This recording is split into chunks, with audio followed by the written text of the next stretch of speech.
Bonjour, c'est pour Chiche TV, vous pouvez vous présenter Chiche? Oui, bonjour, je suis Zora Zema, conseillère municipale en charge du développement des marchés, de la qualité des marchés forains et des commerces sur la ville de Pantin. Ok. Et vous êtes ici concernant un problème de toxicomane qui arrive dans votre commune? Oui, absolument. Un effectif de plus d'une centaine de crackers, appelés communément des crackers, ont été déplacés de Paris à la porte de Pantin, à proximité de deux communes, Aubervilliers, Pantin, mais également du 19e de Paris. Et donc nous venons manifester ici parce qu'il s'agit pour nous pas simplement de déplacer ces personnes qui sont en situation de souffrance, de difficultés sanitaires, médicales, et de les importer sur d'autres quartiers, mais vraiment de pouvoir les soigner et pas les déplacer parce qu'on déplace simplement le problème et on ne protège pas les habitants des quartiers riverains. Alors, on s'aperçoit que ça fait quand même des décennies qu'il y a des problèmes de crack sur Paris et environ. Quelle solution pérenne serait envisageable selon vous? Il y a deux axes d'action. C'est à la fois traiter le trafic, donc l'arrivée de ces drogues, mais également pour ceux qui ont malheureusement consommé, parce qu'on le sait maintenant, de sources sûres, la première prise rend addict. Donc c'est de pouvoir soigner les populations qui malheureusement sont tombées dans cette drogue. Voilà. Qu'est-ce qu'il faudrait? Des unités spécialisées et une loi pour les interner d'office Ce sont à la fois des unités spécialisées, des possibilités d'accompagnement dans le respect de la personne et de sa volonté. Mais je pense que déjà, tout un process d'accompagnement, de sensibilisation en amont aussi, peut permettre de baisser la consommation et aussi d'accompagner médicalement ces personnes. Mais dans le cadre d'unités je dirais à échelle humaine. Parce qu'on n'est pas sur un traitement de masse, on est vraiment sur quasiment un traitement médical dans la couture, dans la dentelle. Parce que chaque cas et chaque âge et chaque niveau de consommation et de dépendance doit être traité. C'est pas la même chose quand on a un jeune qui vient de tomber dans cette drogue ou quelqu'un qui a vraiment une consommation depuis de nombreuses années. On ne traite pas de la même manière médicalement. Donc pour vous, il faudrait que le toxicomane soit d'accord pour faire cette cure? Oui, c'est aussi dans le respect de la personne, bien évidemment. Il peut y en avoir, moi je pense que c'est pas, ça n'a jamais été une réalité, c'est-à-dire qu'on n'a jamais demandé à ces personnes. Et si on vous proposait un accompagnement personnalisé, est-ce que vous accepteriez de vous en sortir en quelque sorte? Je crois qu'il y a vraiment un traitement humain, mais quelle que soit la drogue de toute manière, quelle que soit la drogue. Je vous remercie beaucoup. Merci monsieur. Bonne manif. Merci.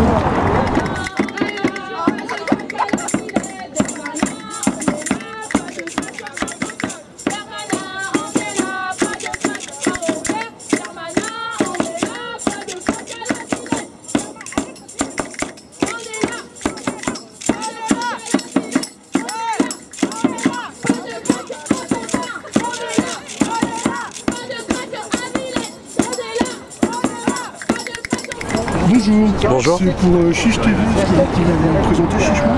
Sofiane Karoumi, Aubervilliers. Ok. Et vous êtes là donc à cette manifestation. Vous pouvez nous expliquer un peu le tournant de l'histoire? Ouais, donc d'abord c'est effectivement on est présent au rassemblement parce que on a l'impression de ne pas être entendu, on a l'impression seulement de nous écouter sans nous entendre réellement. Et donc l'objectif c'est de venir au plus près d'eux, au plus près du Premier ministre pour qu'il puisse enfin nous entendre et répondre aux revendications qui sont les nôtres. D'abord des questions qui sont liées à la sécurité forcément, puisqu'il y a un sentiment d'insécurité pour l'ensemble des habitantes et des habitants des deux rives, je dirais de Pantin et d'Aubervilliers, mais aussi d'apporter une réponse sanitaire à ces personnes qui sont des personnes vulnérables qu'il faut pouvoir accompagner. C'est comme diraient certains, un hôpital à ciel ouvert, sans soins, sans rien. Donc il faut pouvoir accompagner ces personnes qui n'ont pas non plus demandé demander grand-chose. Et donc c'est la raison et les raisons pour lesquelles on est présent aujourd'hui. Et comment vous voyez ça d'un point de vue légal et aussi d'un point de vue hospitalier? D'un point de vue légal, c'est au gouvernement d'assumer ses responsabilités, c'est-à-dire que c'est le gouvernement qui est responsable de cette décision à travers le ministre de l'Intérieur, qu'il assume ses responsabilités en trouvant des solutions pérennes et pas simplement de déplacer un problème. C'est pas parce que on déplace des populations de Paris à Aubervilliers ou Pantin qu'on règle le problème. Et ensuite trouver des solutions d'un point de vue sanitaire, parce que la question elle est surtout sanitaire pour des gens qui méritent et doivent pouvoir être accompagnés. C'est-à-dire qu'il y a plusieurs ici sujets qui sont sur la table et donc c'est au gouvernement d'assumer ces responsabilités-là parce que c'est de la compétence du gouvernement et pas des villes ou même du département ou de la région, quoi. Là c'est vraiment des compétences qui sont essentiellement liées à celles de l'État et donc c'est à l'État d'assumer ces responsabilités-là. Donc là, ça fait plus de 30 ans qu'il y a des problèmes de crash et on s'aperçoit donc que tout est à créer, des lois qui n'existent pas et des structures médicales qu'on ne connaît pas. On est d'accord, c'est-à-dire que c'est souvent on met la poussière sous le tapis, on cache la poussière sous le tapis depuis trop d'années et là pour le coup parce qu'elles sont aux portes de nos villes, on s'en rend compte, mais en vérité c'est un problème qui existe depuis trop longtemps et donc il faut inventer clairement des dispositifs pour pouvoir accompagner d'un point de vue sanitaire réellement ces gens-là. Et vous avez raison, ça passe par la loi, mais ça passe aussi par des structures d'accompagnement, ça passe par du personnel qui est formé pour pouvoir accompagner ces gens-là. Il suffit d'aller les voir, hein. Ces gens-là, ils ont des vécus incroyables et donc l'idée c'est d'en savoir un peu plus, de les considérer davantage et de les accompagner. Mais aujourd'hui c'est clair que l'État n'est pas assez armé, je mets ça entre guillemets, mais il n'est pas assez armé pour répondre à ces problématiques-là et c'est ça le problème, c'est-à-dire que on est nous confrontés à cette réalité-là dans nos villes sans que ces personnes-là puissent être accompagnées parce que l'État n'est pas armé pour pouvoir les accompagner. C'est ça qui est malheureux. Mais donc oui, effectivement, il faut passer par un dispositif légal et aller encore plus loin. Donc oui, les députés doivent pouvoir avancer sur ces questions-là et le gouvernement doit pouvoir lui aussi faire des propositions concrètes puisque effectivement ça n'a que trop duré. Ça fait trop longtemps qu'on connaît ces problèmes-là sans pouvoir y répondre. Je vous remercie beaucoup. Je vous en prie. Je vous souhaite une bonne manif. Également, merci, bon courage.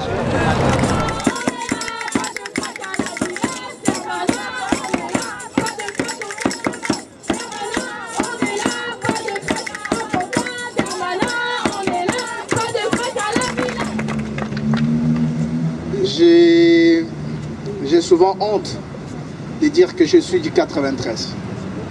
C'est depuis des années que j'habite dans ce quartier. Je vais vous dire pourquoi. Moi, j'habite dans l'avenue rue André Carman. C'est juste à côté, c'est pas loin. À chaque fois que j'invite mes amis passer chez moi, ils me disent, voilà, on a trouvé un vrai bordel au coin. Et voilà, j'ai dit, c'est là où j'habite. La majorité des rendez-vous, on se donne à Paris où tout fait beau. Et ça, c'est pour cacher mon vrai visage. Je suis le banlieue.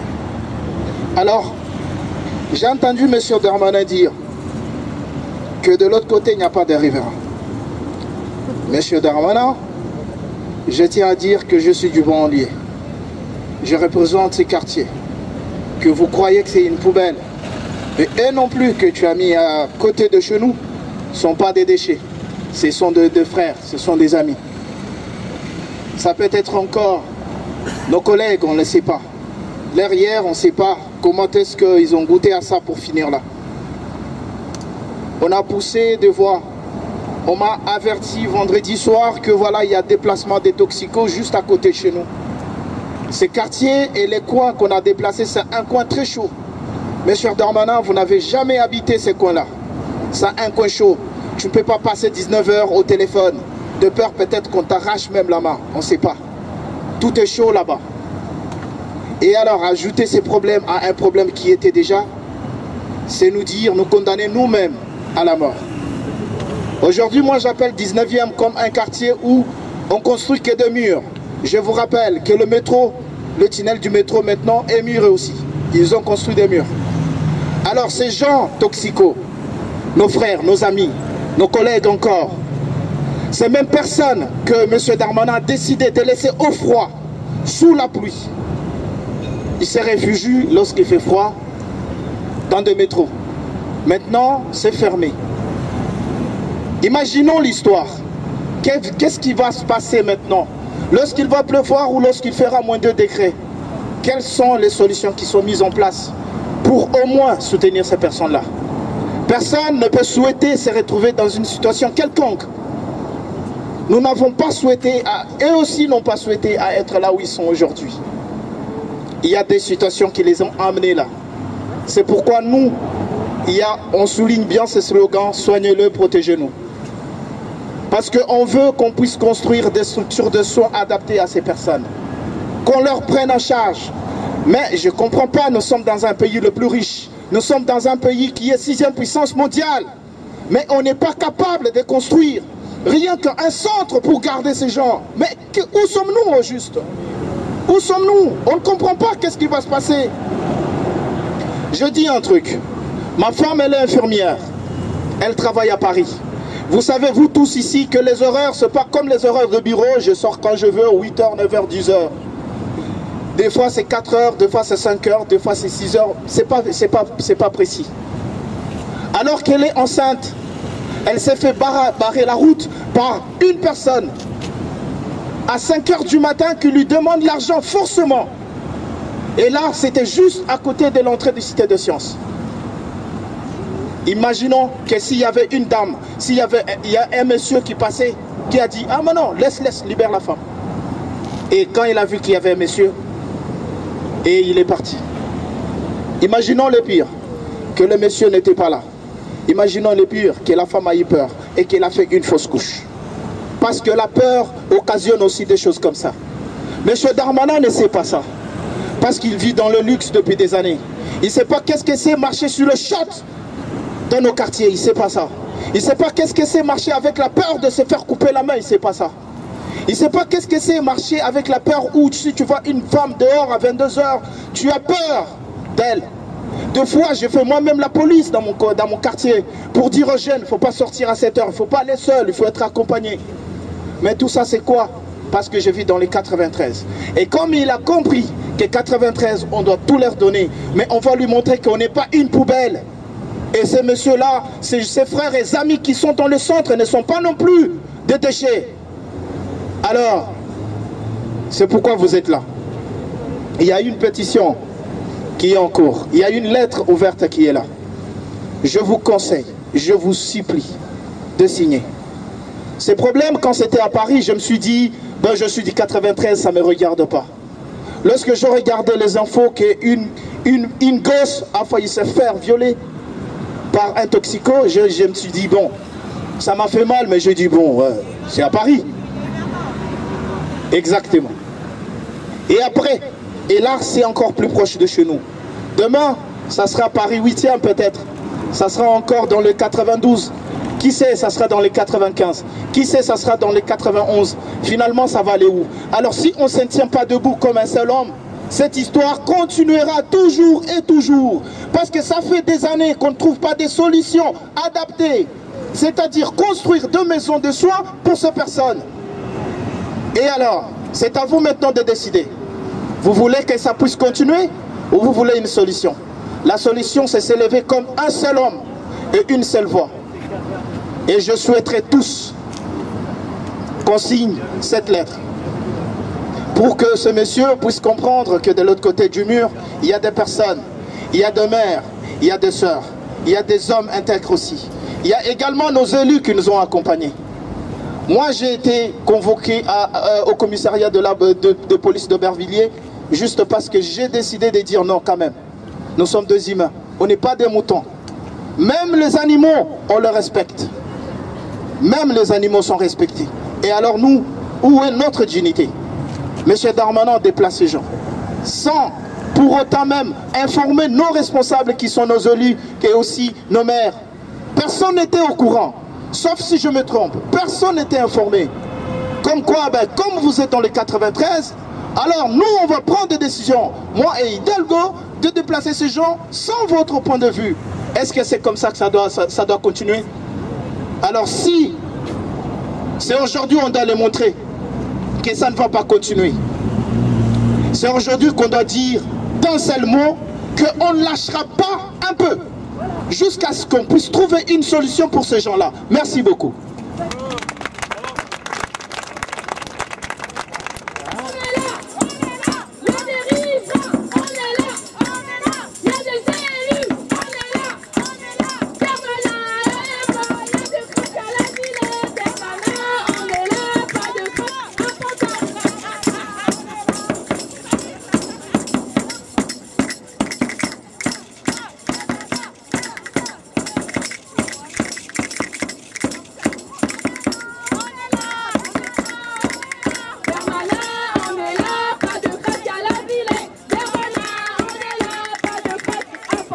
Permanent,